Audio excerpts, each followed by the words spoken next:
गाड़ी में मत भागो ऊपर भगवान की जय। पीछे जाओ भैया,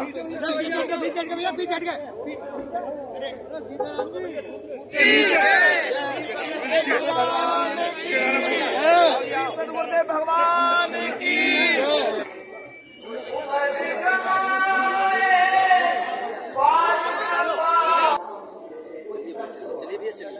बोलिए सद्गुरुदेव भगवान की जय। राम जय राम जय जय राम जय राम, श्री राम जय राम जय जय राम, श्री राम जय राम जय जय श्री राम जय राम।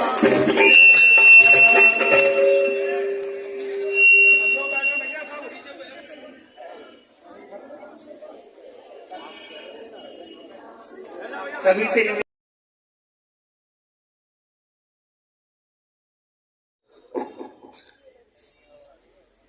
श्री देवेश मिश्रा जी, श्री नीरज बंसल जी से भी निवेदन है मेरा, श्री नीरज बंसल जी से।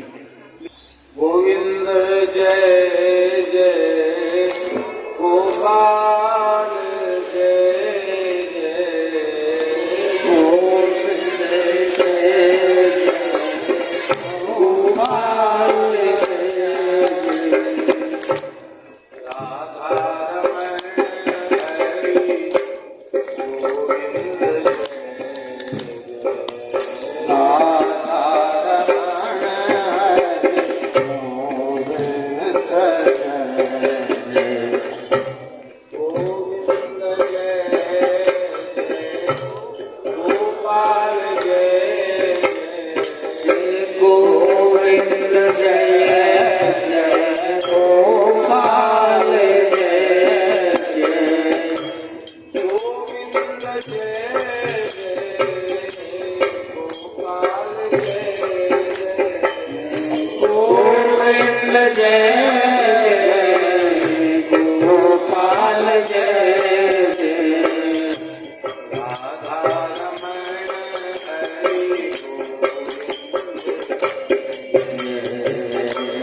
राधा कल्पतरु भक्त वत्सल शरणागत वत्सल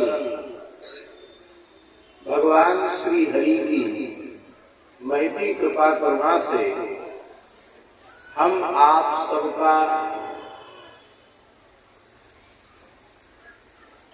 धर्म प्राण भारतवर्ष की पवित्र धरा पर मानव रूप में जन्म हुआ है। ये भगवान की विशिष्ट कृपा हम सबको प्राप्त हुई है।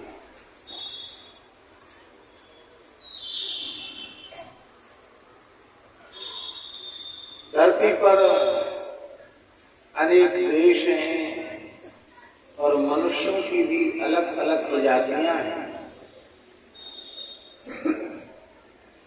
पर उनमें भारतवर्ष की धरती पर जिन्हें मानव शरीर मिला है उनकी विशिष्ट महिमा का गान हमारे शास्त्रों ने किया है।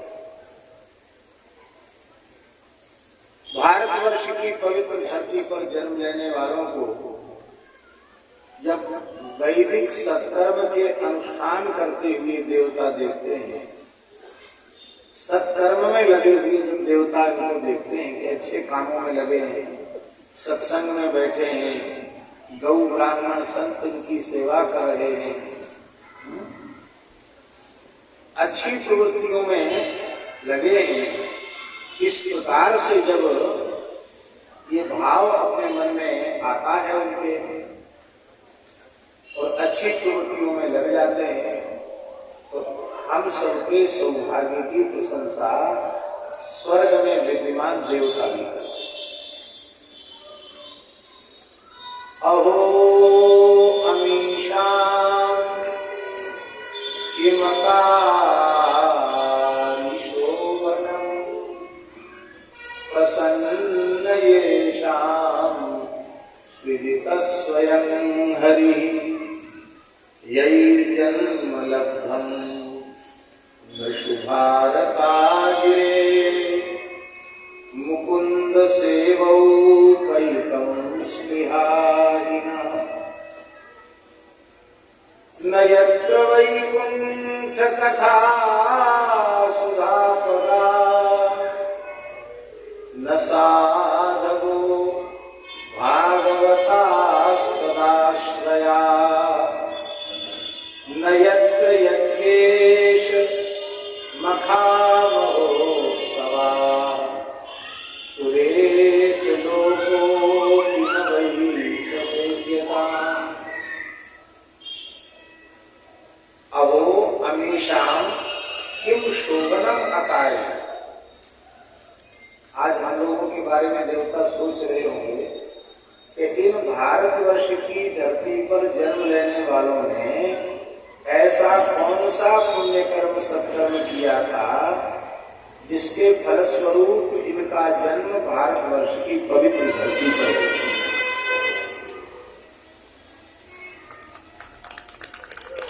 ये किसी कर्म का फल है तो हम लोगों से देवताओं में सोचने विचारने की शक्ति बहुत अधिक होती है। अरे मनुष्य से ज्यादा तो सोचने समझने की शक्ति भूत प्रेत में होती, क्योंकि वह भी अधम देवी होगी। जब भूत प्रेत में इतनी शक्ति, भूत प्रेत से जिनको होते हैं वे भी भूत भविष्य बता दिया करते हैं, तो उनकी शक्ति तो है कि नहीं। तो मनुष्य से ज्यादा सोचने विचारने की शक्ति भूत प्रेत में होती है, उसमें सामर्थ्य भी होती है। अब भूत ने तुलसीदास जी महाराज को बताए कि नानी कहाँ कथा सुनने आए, तो विशेष सामर्थ्य तो उसकी हुई कि नहीं हुई। तो देवताओं की सामर्थ्य कितनी है, बहुत अधिक सामर्थ्य है उनकी विचार करने की, क्योंकि पुण्य का उपभोग करने के लिए ही उन्हें देव शरीर प्राप्त हुआ। हम एक समय में एक साथ 4-6 जगह उपस्थित नहीं हो सकते। हो सकते हैं क्या? नहीं हो सकते। पर कलश स्थापन करो, देवताओं का पूजन करो तो धरती के किसी कोने पर भी उपस्थित हो जाए। तो कितनी जगह पूजा हो रही होगी, वो सब जगह की उपस्थिति है। ये सामर्थ्य मनुष्य में तो नहीं है, देवता में बहुत सामर्थ्य। इतनी सामर्थ्य जिन देवताओं में है, वे देवता अपनी सामर्थ्य के अनुसार विचार करते करते इस निर्णय पर पहुंचते हैं कि भारतवर्ष में मनुष्य का जन्म किसी पुण्य का फल नहीं है। प्रसन्न येषाम सिद्ध स्वयं हरि, भगवान ने स्वयं प्रसन्न होकर इनके कल्याण का अवसर इन्हें प्रदान करने के लिए भारतवर्ष की पवित्र धरती पर इन्हें मनुष्य बनाया। ऐसी कौन सी विशेषता है भारतवर्ष की धरती में जो इतनी बड़ाई उसकी की जा रही है, इतनी प्रशंसा की जा रही है? देवता इसका उत्तर देते हैं, भारत के अतिरिक्त देशों में विषय की भोग की प्रबलता भले ही अधिक हो, वह भोगों की सामग्री का प्राचुर्य भले ही अधिक हो, किंतु जो आध्यात्मिकता, जो भक्ति के संस्कार, जो आस्तिकता के संस्कार भारतवर्ष की मिट्टी में है, वो संस्कार इस धरती के किसी कोने की मिट्टी में है। देवता कहते हैं भारत में जन्म लेने की बात इसलिए बड़ी है कि हम देवता बड़ी बड़ी तपस्या करके, पुण्य करके, यज्ञ आदि करके स्वर्ग में देवता बने हैं। हम देवता भगवान की सेवा के लिए ललचाते रह जाते, हमको तो भगवान की सेवा का सौभाग्य नहीं मिलता, हमको कथा कीर्तन सत्संग का, गौ सेवा, संत सेवा का सौभाग्य नहीं मिलता। और भारतवर्ष में जन्म लेने वालों को यह सौभाग्य जन्म से नहीं, जन्म के पूर्व से मिलने लग जाता है। आप लोग कहेंगे जन्म से, तो फिर भी बात समझ में आती है, जन्म से पूर्व कैसे हम मान लें? माता गर्भिणी है, गर्भ में बालक है या बालिका है, और मैया बिहारी जी दर्शन करवेगी, बरसाना दर्शन करवेगी, गिरिजा जी की परिक्रमा देवेगी, वृंदावन की परिक्रमा देवेगी, तो गर्भिणी की तो भक्ति हो गई, गर्भगत जीव के द्वारा भी भक्ति हो गई। गर्भिणी ने भगवत प्रसाद लिया, गर्भिणी ने चरणामृत लिया। अरे प्रहलाद जी में भक्ति के संस्कार कहाँ से आए? प्रहलाद जी गर्भ में थे, नारद जी ने कथा सुनाई, प्रहलाद जी भक्त हो गए। तो इतनी पवित्र धरती है जहाँ भक्ति के संस्कार गर्भ से ही मिलना आरंभ हो जाता है। कभी कभी पहले अपने, जब इतना व्यस्त जीवन नहीं था, तो कभी कभी बरसाना निवास करते थे। अच्छा लगता था गौर वन में संतों के पास। तो सवेरे 5 बजे श्री जी की मंगला दर्शन करने लगा।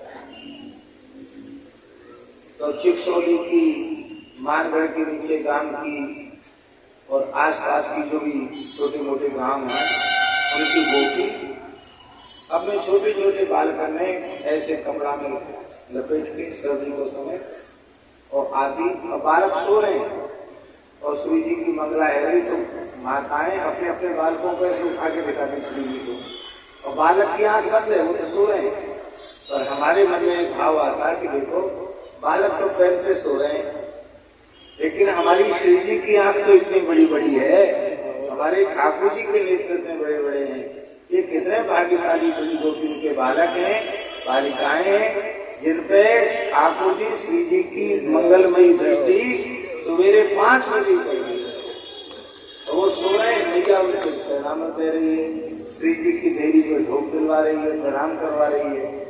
तो ये सौभाग्य, जब हमें ज्ञान ही नहीं कि भगवान क्या है, भक्ति क्या है, संत क्या है, भगवंत क्या है, उस काल से ही भक्ति का आचरण आरंभ हो जाता है। हमारे यहाँ ठाकुर जी जीवों पर इतनी कृपा करते हैं कि आलसी प्रमादी जीव भजन नहीं करते, तो कुछ वैष्णवों के मन में ठाकुर जी प्रेरणा कर देते हैं और सवेरे 4 बजे 5 बजे कीर्तन करते हुए प्रभात फेरी निकालते हैं। जय सीताराम सीताराम सीताराम, जय सीताराम, जय राधे श्याम राधे श्याम, जय। हम परासोली पे रुकते हैं तो ठीक 4 बजे सोनी परासोली गांव के निवासी गोपाला गोपाला बंसी वाला गोपाला, एक ही अलग अलग बने।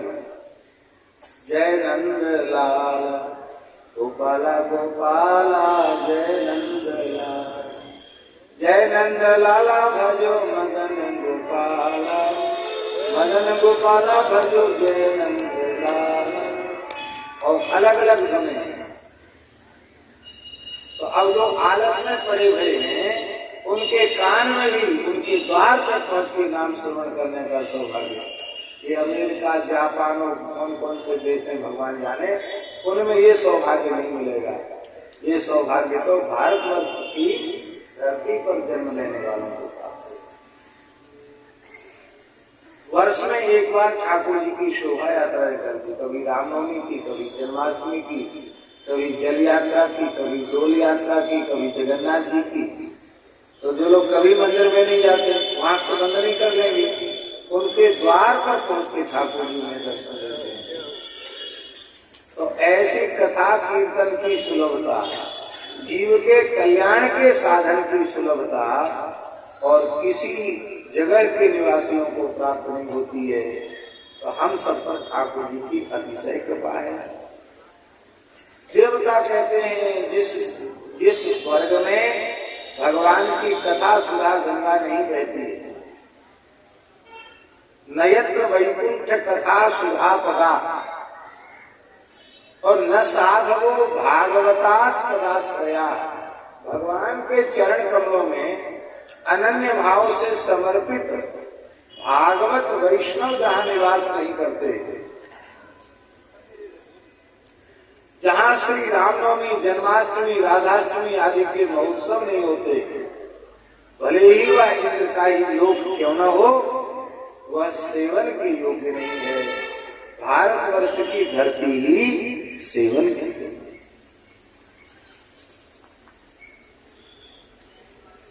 एक प्रश्न है, भगवान ने हमें मनुष्य किस लिए बनाया? तो इस प्रश्न का उत्तर इतना ही है, भगवान ने हमें मनुष्य अपनी प्राप्ति के लिए बनाया।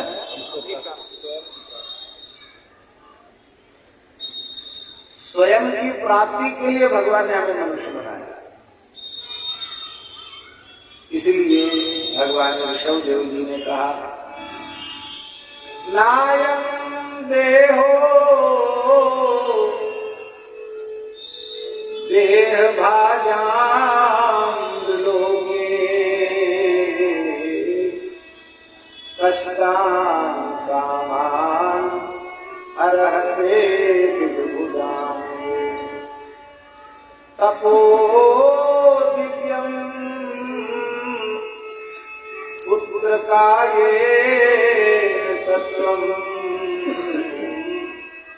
सुखे व्यसनात् ब्रह्म सौख्यम स्वरंतम। देह भाजाम, शरीरधारियों को ये जो दुर्लभ मानव शरीर है, कष्टपूर्वक भोगों का संग्रह करके उन्हें भोगने के लिए शरीर नहीं है। क्यों? उसका हेतु बता रहे, बिड़ भुजाम, ये जिन भोगों को बड़ी कठिनाई से, बड़े श्रम से मनुष्य अर्जित करता है, वही भोग स्वर कुत्ते आदि को बिना परिश्रम के, बिना कठिनाई के प्राप्त हो जाए। तो जो भोग स्वर कुत्ते आदि को, नारकीय प्राणियों को उपलब्ध हैं, उन्हीं भोगों को कष्ट पूर्वक संग्रह करके भोगने के लिए भगवान ने मनुष्य नहीं बनाया। आप लोग यह कह सकते हैं कि मनुष्य के भोग अलग है और सुअर कुत्ते आदि के भोग मनुष्य के भोगों की तुलना कैसे कर सकते हैं? याद तो मन में आ सकती है। देखो, चाहे कुट्टेश्वर के भोग, चाहे मनुष्य के भोग, और चाहे स्वर्ग में भोग भोगने वाले देवताओं के भोग, भोगस्टेन सब भोग एक जैसे हैं। क्योंकि भोग के कितने प्रकार हैं? कितने प्रकार हैं भोग? 5: रूप, रस, गंध, शब्द और स्पर्श। ये 5 ही तो भोग है कि नहीं? रूप का भोग, रस का भोग, शब्द का भोग, गंध का भोग, स्पर्श का भोग, ये 5 ही भोग। भले ही भोगता अलग अलग है, पर भोग के क्षण में अनुभूति सबकी एक जैसी। जैसे अभी हम गद्दा पर बैठे हैं, आप लोगों ने कोमल गद्दा यहाँ बिछा दिया, तकिया रख दी, तो हमको सुख मिला है, शरीर को सुख मिला है। सूअर जब कीच में लौटता है और ऐसे उस कीच में ही सिर रख के सोता है, तो उसके लिए वही डर लगता करता है, उसको उतना ही सुख मिलता है। आप किसी रूप को देख के आपको सुख मिलता है, सूअर भी अपनी आंख से अपनी प्रजाति के किसी रूप को देखता है, उसको उतना ही सुख मिलता है। आपको गंध में सुख मिलता है, उसकी भी जो गंध प्रिय गंध है उसमें उसको सुख मिलता है। आप लड्डू, कचौड़ी, गुलाब जामुन, इमरती, बर्फी, बालूशाही सब खाते हैं, आपको स्वाद आता है। और शुगर का भोज्य विष्टा है, पर उसी विष्टा में 56 भोग का अनुभव वो कर लेता है। मल के आकार प्रकार से निश्चित कर लेता है, बर्फी कौन सी, लड्डू कौन सी, जलेबी कौन सी, उसी में समझ हो कर लेता है।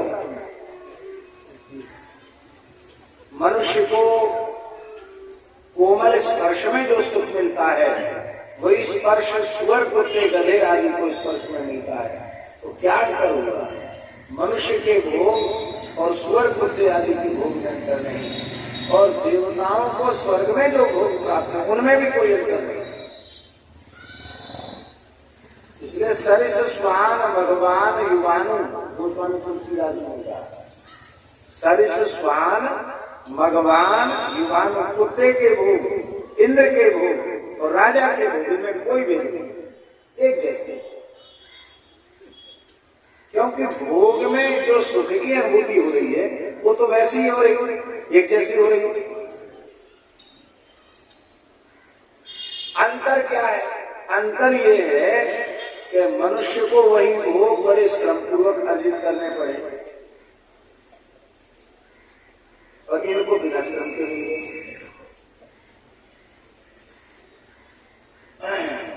पहले रोड बीच की बसों पे लिखा रहता था, आप पता नहीं लिखा रहता था, पहले खुद कमाओ फिर लाओ। किसी बस में लिखा रहता, पहले खुद कमाओ फिर दुल्हन लाओ। चलो, मनुष्य के लिए तो आवश्यक हो गया कि भाई कमाते नहीं हो तो विवाह मत करो। सुअर के लिए, कुत्ते के लिए ये पाबंदी है कि पहले कमाओ तब विवाह करो। ये तो न गधे के लिए, न कुत्ते के लिए, न सुअर के लिए। वहाँ कोई नहीं कि अपने पाँव को थोड़ा खड़ो कि नहीं खड़ो, अपने पावन पे खड़ो कि नहीं खड़ो, तो हमेशा ही अपने पाँव पे। फिर वह अपनी वासना की पूर्ति के लिए किसी को ठगता नहीं, किसी से झूठ नहीं बोलता, किसी की संपत्ति का वो हड़पता नहीं, अतिक्रमण नहीं करता, और तुम अपनी वासना की पूर्ति के सब कुछ करने के लिए तैयार हो जाए। तो यदि आप भजन नहीं करते, सत्संग नहीं करते, आपका खान पान पवित्र नहीं है, आपके आचरण पवित्र नहीं है, आपको जिसके लिए भगवान ने मनुष्य बनाया है वो काम आपके द्वारा नहीं हो रहा है, तो आपकी अपेक्षा सुअर, कुत्ते, गधे, घोड़े ज्यादा अच्छे हैं। क्योंकि आप पाप कर्म करके पेट भर रहे हो, बिना पाप कर्म के पेट भर रहे हैं, तो श्रेष्ठ कौन हुआ? मानव से इतर श्रेष्ठ हुए। एक संत हुए हैं, संत दरियादास, मारवाड़ में हुए। रामानंद संप्रदाय की ही शाखा है, राम स्नेही संप्रदाय। उस परंपरा के आचार्य बहुत अच्छे सिद्ध संत, जैसे कबीरदास जी स्कूटी के सर दरिया को, उनका एक बड़ा सुंदर पद है, राजस्थान में तो संतों ने बहुत गाया है, बहुत प्यारा।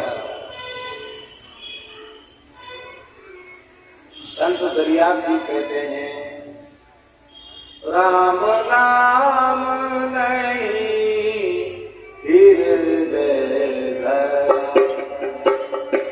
राम नाम नहीं हृदय धरा।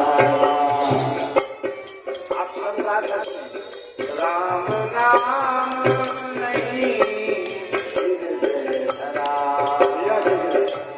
राम नाम नहीं हृदय धरा।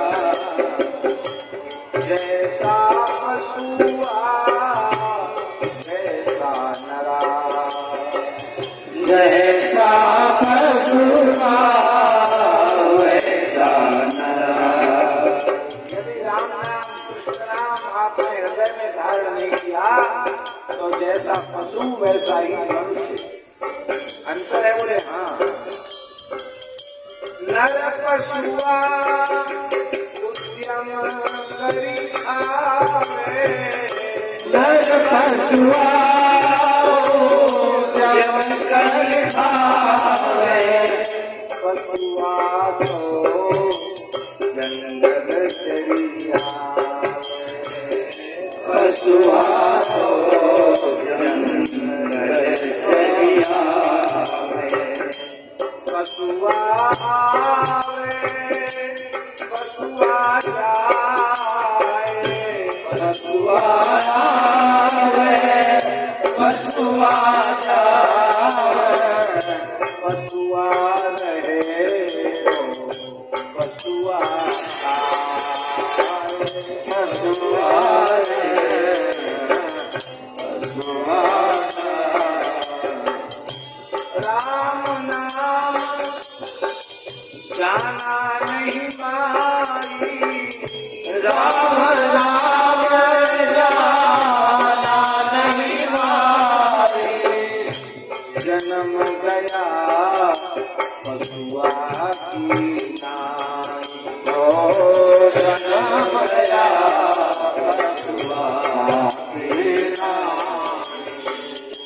राम नाम से नहीं प्रीति, राम नाम से नहीं प्रीति, यह है सब पशुअन की रीति, ओ यह है सब पशुअन की रीति।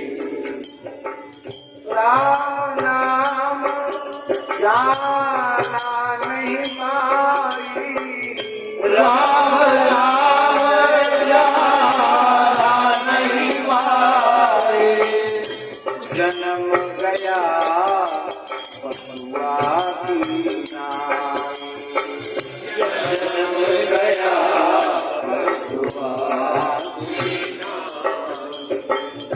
जन दरिया इन राम लगाया, जन दरिया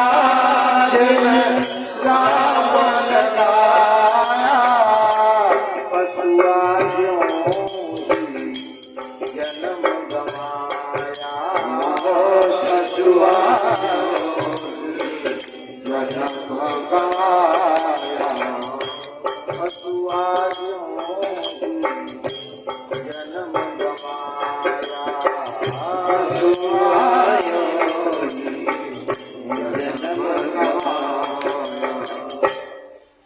एक और विशेषता है हमारे सनातन धर्म की कि जो व्यक्ति जिस वर्ण में पैदा हुआ है, जहाँ है, जिस किसी अवस्था व्यवस्था में है, यदि वह वर्णाश्रम व्यवस्था का श्रद्धा पूर्वक पालन करता है तो वो जहाँ है वहीं से उसका पूरा कल्याण है। एक विशेषता, ब्राह्मण से लेके चांडाल तक सबके कल्याण की गारंटी लेने वाला एकमात्र इस धरती का धर्म सनातन धर्म है। स्वे स्वे कर्म निवृत्ता संसिद्धिं लभते नरा। अपने अपने कर्म में लगे हुए जीव, गीता जी में भगवान करे सम सिद्धिम, सम्यक प्रकार से सिद्धि को प्राप्त करे। स्वधर्म निरतो, स्वधर्मे जन्म श्रेय परधर्मो भयावह। स्वधर्म पालन करते करते ही जीवन की अवधि पूर्ण कर देना श्रेयस्कर है। दूसरे के धर्म की ओर देखना ताकना जाना वो भयावह, भयकारी है, भय देने वाला है। हमको जो कुछ भगवान ने वर्ण के अनुसार कर्म करने की आज्ञा दी है वो भगवान की पूजा है। इसीलिए लिखा है स्वकर्मणा तमभ्यर्च सिद्धिं विन्दति मानव। अपने स्वकर्म के द्वारा भगवान का अर्चन करके मनुष्य सिद्धि को पाए। बस करना इतना है कि सत्य अहिंसा ब्रह्मचर्य अस्त्य अपरिग्रह शम दम त्याग तप उपरति, ये जो धर्म के विशिष्ट लक्षण है वो लक्षण हम लोगों के जीवन में आने चाहिए। सबका कल्याण सुनिश्चित है। सनातन धर्म की परिभाषा क्या है? सनातन धर्म की क्या परिभाषा है? सरल परिभाषा क्या है? सरल परिभाषा है कि जिस किसी ने भी हमारे प्रति किसी भी प्रकार का उपकार किया है उसके प्रति हम हृदय से कृतज्ञ होवें और प्रत्युपकार की भावना रखें, इसी का नाम है सनातन। वाल्मीकि रामायण की पंक्ति बात कृते च प्रति कर्तव्यम एष धर्म सनातन। सनातन धर्म क्या है? कृते च प्रति कर्तव्यम। अब हम लोगों को जो शरीर मिला है, इस शरीर की प्राप्ति में किसकी भूमिका है? माता पिता की। धर्म अर्थ काम मोक्ष चारों पुरुषार्थों की सिद्धि, ज्ञान भक्ति वैराग्य की सिद्धि इस मनुष्य देह से होती है। और वो मनुष्य का जन्म किस, मनुष्य का जो देह निर्मित हुआ है वो माता पिता के सहयोग से निर्मित हुआ है। तो माता पिता की भूमिका उसमें है कि नहीं? तो माता पिता के प्रति हम उपकृत हैं। भगवान ने वसुदेव देवकी को जब कारागार से छुड़ाया तो भगवान श्री कृष्ण ने कहा कि सैकड़ों वर्ष तक पुत्र अपने पिता माता की सेवा करे तो भी माता पिता के ऋण से वह पूर्ण नहीं हो सकता। क्यों? क्योंकि सर्वार्थ संभवो देवो जनित पोषितो यथा। सभी पुरुषार्थों की सिद्धि का साधन जो शरीर है वो उन्होंने पैदा किया है, पोषिता पालन पोषण किया है, उसको शिक्षा प्रदान की है, उसका पोषण किया है। तो हम माता पिता के प्रति कृतज्ञ हैं। तो ये झगड़ा नहीं होना चाहिए कि हमको ज्यादा खेत दे दिया हमको कम दिया, उसको मकान बढ़िया दे दिया हमको कम दे दिया, उसको सोना ज्यादा चला गया हमको कम मिला सोना चांदी। ये सब झगड़ा खत्म हो जाएगा। अरे माता पिता ने शरीर को दिया कि नहीं? जड़ पदार्थ क्या चीज होते हैं? कुछ नहीं होते।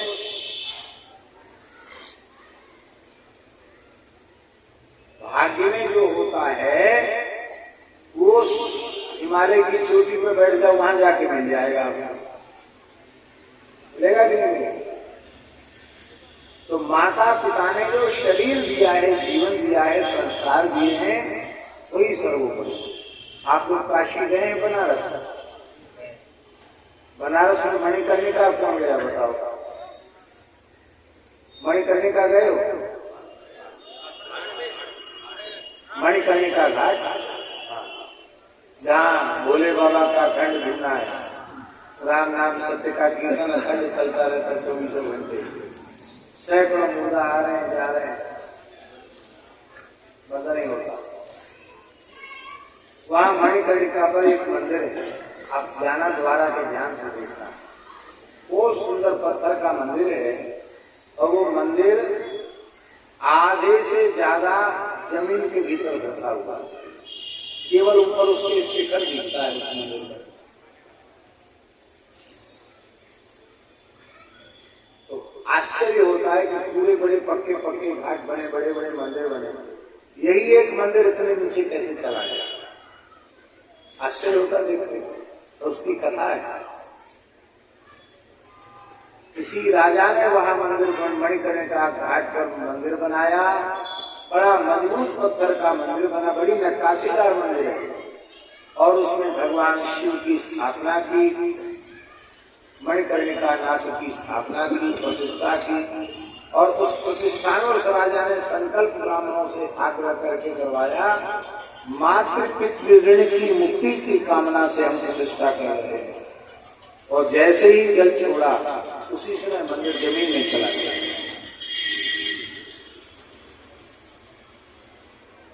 केवल मंदिर का शिखर शिखर रह गया। उसका अर्थ क्या है?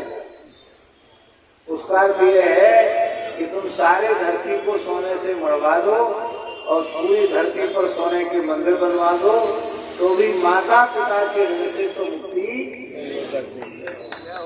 वो आज भी प्रमाण है, आप जाकर वहां देखना।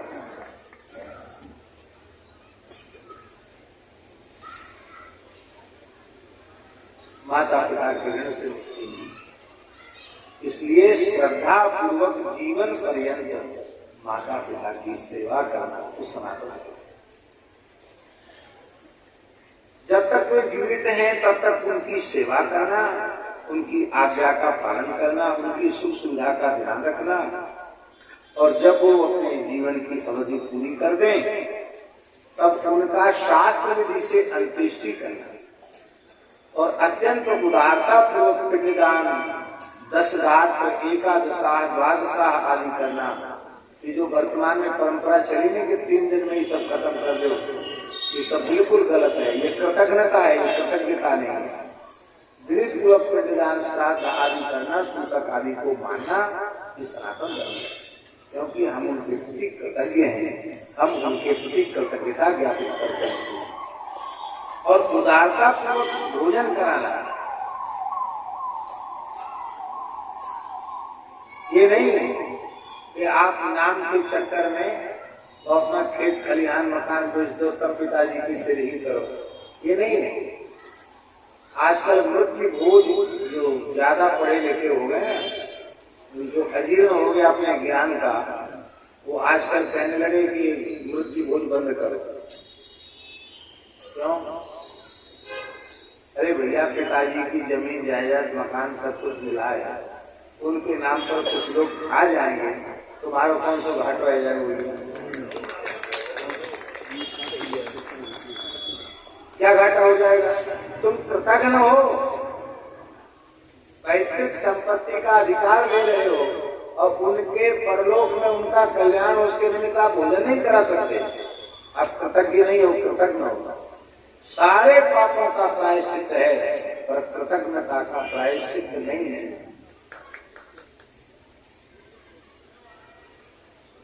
हम अपने मातृकुल पितृकुल से संस्कार प्राप्त करते हैं, इसलिए समय से पिता पितामह प्रपितामह, मातामह प्रमातामह प्रतप्त मातामह, अपने पितृकुल और मातृकुल दोनों का पिंडदान, जलदान करना, तिथि पर भोजन कराना। अब परंपराएं लुप्त हो गई, कुल खानदान नष्ट हो रहे हैं, दुष्ट बालक बालिकाएं घर में उत्पन्न हो रही हैं। क्यों? क्योंकि अब पितरों के कोप का प्रभाव देव कार्य से पितृ कार्य और अधिक आवश्यक है, अवश्य होना चाहिए। ये सनातन धर्म है, क्योंकि हम पितरों के प्रति कृतज्ञ हैं, इसलिए उनका अर्चन करना, श्राद्धादि से उन्हें तृप्त करना, ये सनातन धर्म। फिर हम जो कुछ करते हैं शरीर से करते हैं। शरीर में देवी देवताओं का निवास है।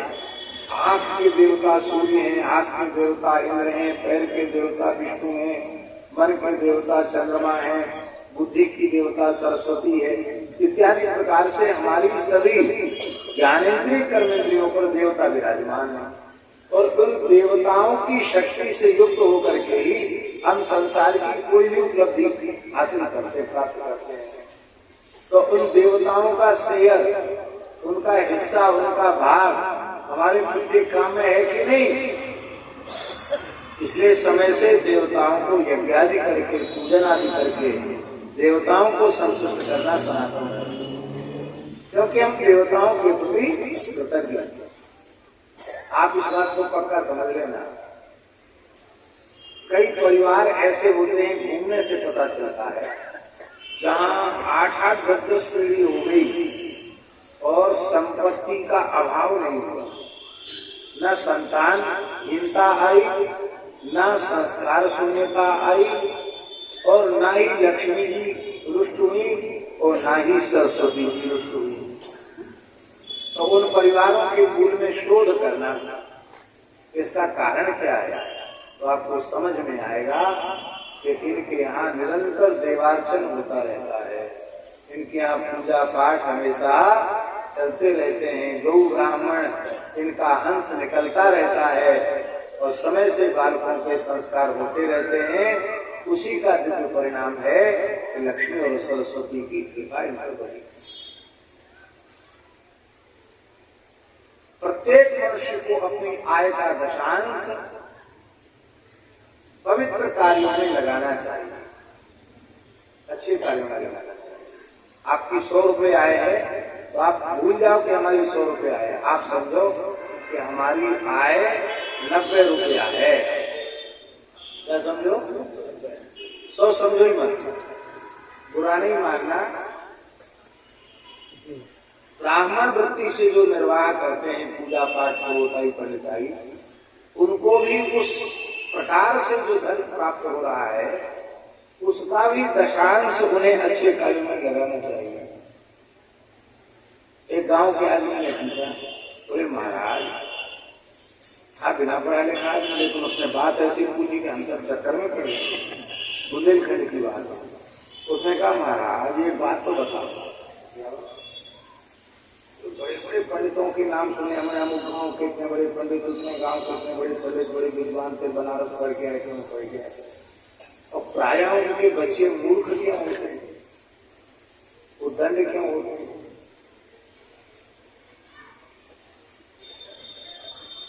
भाई इतने बड़े पंडित हैं, पुरोहित हैं, तो उनके बच्चे तो अच्छे होना चाहिए थे, प्राय उन्हें संस्कार नहीं। कई बार तो पिताजी बहुत अच्छी कथा बांच रहे हैं और पुत्र पी रहे हैं, ऐसे भी तो कहीं पता कि नहीं, ऐसा क्यों? हमारे महाराज जी विराजमान थे, महाराज जी ने उत्तर दिया। महाराज जी ने कहा देखो हर मनुष्य का धर्म है, अब पूजा पंडिताई पूजा पत्री से भी जो आता है उसमें भी दशांश ये दान करते रहे और स्वयं उसका पवित्र कार्यों में लगाते रहे, तो उनकी संतान पर उसका दुष्प्रभाव नहीं पड़ेगा। और हमको तो जन्म से लेने का अधिकार है, देने के नाम पे कुछ नहीं, तो भोगना पड़ेगा, तुमको भोगना पड़ेगा, तो भाई संतान को भोगना पड़ेगा। अब तुम तो संध्योपासन करते, चलो गायत्री जपते हो, चलो कोई उसका परिहार हो गया, संतान को संस्कार को खा रही है उसी अन्न को, उसकी बुद्धि बिगड़ेगी कि नहीं? फिर क्या करना चाहिए, क्या नहीं करना चाहिए, क्या खाना चाहिए, क्या नहीं खाना चाहिए, क्या पीना चाहिए, क्या नहीं पीना चाहिए, क्या देखना चाहिए, क्या नहीं देखना चाहिए, कहाँ जाना चाहिए, कहाँ नहीं जाना चाहिए, ये जो धर्मशास्त्र की व्यवस्था है, इस व्यवस्था को बनाने वाला कौन है? इस व्यवस्था को बनाने वाले हमारे अत्यंत करुणामय त्रिकालदर्शी वशिष्ठ व्यास आदि ऋषि कौन है? ऋषि हैं। तो ऋषि प्रोक्त धर्म का पालन करना, गीता भागवत रामायण का स्वाध्याय करना, सत्संग करना और संत महात्माओं का, ब्राह्मणों का पूजन करना, ये सब ऋषि मुनि है। इनके प्रति कृतज्ञता पूर्वक संतों की, ब्राह्मणों की पूजा करना, ये सनातन धर्म है, क्योंकि ऋषियों का भी हमारे ऊपर उपकार है। अब और ध्यान से सुनो, पितरों का श्राद्ध देवताओं का पूजन और ऋषियों का सत्कार किससे करोगे आप?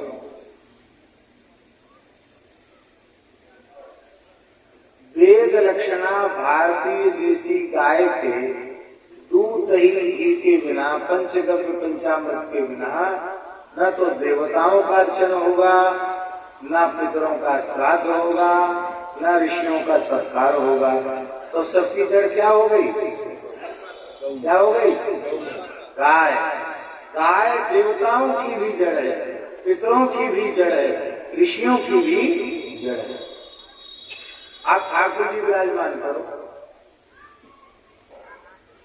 अब तो लोगों को ज्ञान ही नहीं है, हम क्या करें, बड़े दुख की बात है।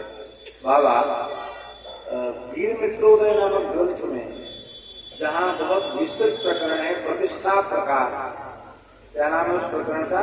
प्रतिष्ठा प्रकाश। प्रतिष्ठा प्रकाश। उस प्रतिष्ठा प्रकाश प्रकरण में लिखा है कि मंदिर निर्माता का कर्तव्य है कि मंदिर बनावे, मूर्ति की स्थापना करे, तो उस देवता के निमित्त 5 गाय दान करे और उन 5 गायों के साथ एक वृषभ हो और उन्हीं के दूध दही घी से देवता का भोग हो और देवता के लिए बगीचा, फूल, तुलसी, बेलपत्र आदि और गाय। नहीं तो मंदिर निर्माण करता नरकगामी होगा। अब बताओ नए नए कितने मंदिर बन रहे हैं, कितने मंदिरों में देवता के निमित्त गोदान किया जा रहा है। ये धर्मशास्त्र की बात है, ये हमारी मन की गढ़ी हुई बात नहीं है। और इस देश में गो हत्या जैसा भयंकर पाप होगा।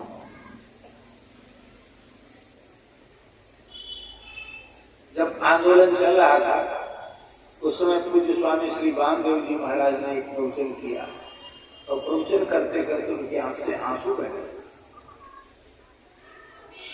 किसी के यहाँ उन्होंने कोई टीवी पर विज्ञापन देख लिया होगा, उससे भी बड़े आहत थे। उन्होंने कहा उनको याद नहीं है, तो संडे हो या मंडे तो खाओ।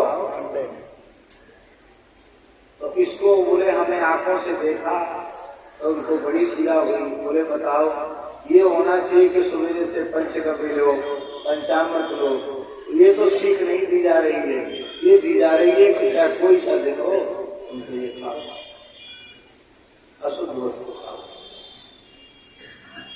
जैसा खाओगे, जैसा पियोगे, वैसा ही आपका विचार होगा, वैसा ही आपकी आचरण होगा। आहार की इसलिए गो सेवा करना, गो माता के प्रति भक्ति रखना, ये सनातन धर्म की जड़ है, सनातन धर्म का मूल है। जिसके पास तनिक भी सुविधा हो उसे अवश्य भारतीय देसी गाय रखनी चाहिए और देसी गाय के दूध दही घी से ही अपने घर के ठाकुर जी की सेवा, अपना आहार, पितरों का श्राद्ध और ऋषियों का सत्कार उसी से। आप लोग तो ये बहुत बड़ा कोई महानगर तो नहीं, कस्बा है, तहसील है। कलकत्ता जैसे महानगरों में रहने वाले लोग भी चाह लेते हैं कि वो भी गो सेवा करते हैं। एक सज्जन ने हमसे कहा कि महाराज जी इच्छा तो हम लोगों की बहुत होती है आपकी बात सुनते हैं तो, लेकिन यहाँ तो बिल्कुल कम्युनिस्टों की सरकार थी, कम्युनिस्टों की सरकार है और दूसरी सरकार है तो वो भी और ज्यादा गई थी है। और यहाँ तो गाय रखने पर पूर्ण प्रतिबंध गाय रखी नहीं। तो हमने कहा कि आपके कारखाने वगैरह तो शहर से दूर होते हैं कि नहीं होते? 50 किलोमीटर, 60 किलोमीटर, 70 किलोमीटर तक, 100 किलोमीटर तक होते हैं। आप वहां जाते हैं नहीं जाते? तो औद्योगिक क्षेत्र में भी या उनसे लगे हुए किसी गांव में आप अकेले नहीं कर सकते, 10-5 लोग मिलकर के भूमि ले लें और वहां गो सेवा आरम्भ करें। बात आपको लग गई, बैठ गई और आज आपको आश्चर्य सुनकर के होगा तो कम से कम 100 परिवार ऐसे हो गए जिनके घर में दूध दही घी, देवताओं की पूजा, पितरों का श्राद्ध तर्पण, सारी प्रक्रिया केवल भारतीय देसी गाय के दूध दही घी से ही संपन्न होती है। गाय वहां रोज आते रहते हैं। और अब ऑर्गेनिक जो वो कृषि जो अन्न है वो भी आने लग गया, और फूल साग सब्जी भी आने लग गई। वो उस सब की लोग राशि देते हैं, उससे बिना किसी के ऊपर भार आए गौशाला बढ़िया से चल रही है। कहने का तात्पर्य यह है हमारे कि इच्छा शक्ति होने से महानगरों में गौ सेवा का कार्य किया जा सकता है, अपने घरों में इस प्रकार की व्यवस्था लागू की जा सकती है कि दूसरे बाजार के दूध दही घी मिठाई का प्रयोग न हो। जब महानगरों में लोग कर सकते बाबा, तो यहाँ क्यों नहीं कर सकते? अवश्य कर सकते। तो यह कार्य भगवत कृपा से करना चाहिए सबको, इसी में सबको लाभ है। भगवान की एक बात कहकर हम अपने वक्तव्य को पूर्ण करेंगे। वो बात यह है, भगवान ने कुचिताओं से कहा, गृहेश्वा विशताम चापी पुंसाम कुशल कर्मणाम मदवार्ता यातयामानाम न बरपाए गया। जिन लोगों ने गृहस्थाश्रम में प्रवेश किया और गृहस्थोचित कर्म का निर्वाह करते हैं, माता पिता परिवार नाते रिश्तेदार, उनके प्रति जो भी उनका कर्तव्य होता, राष्ट्र समाज सबके प्रति अपने कर्तव्य का पालन करते हैं, गृहस्थाश्रम में प्रवेश नहीं। किंतु सारे अपने गृहस्थोचित कर्मों का पालन करते हुए भी जो अपने व्यस्ततम जीवन का कुछ क्षण अपने घर के ठाकुर जी की सेवा में, ठाकुर जी के नाम स्मरण में, भगवान के मंदिर में चरित्रों के श्रवण में यदि व्यतीत कर देते हैं,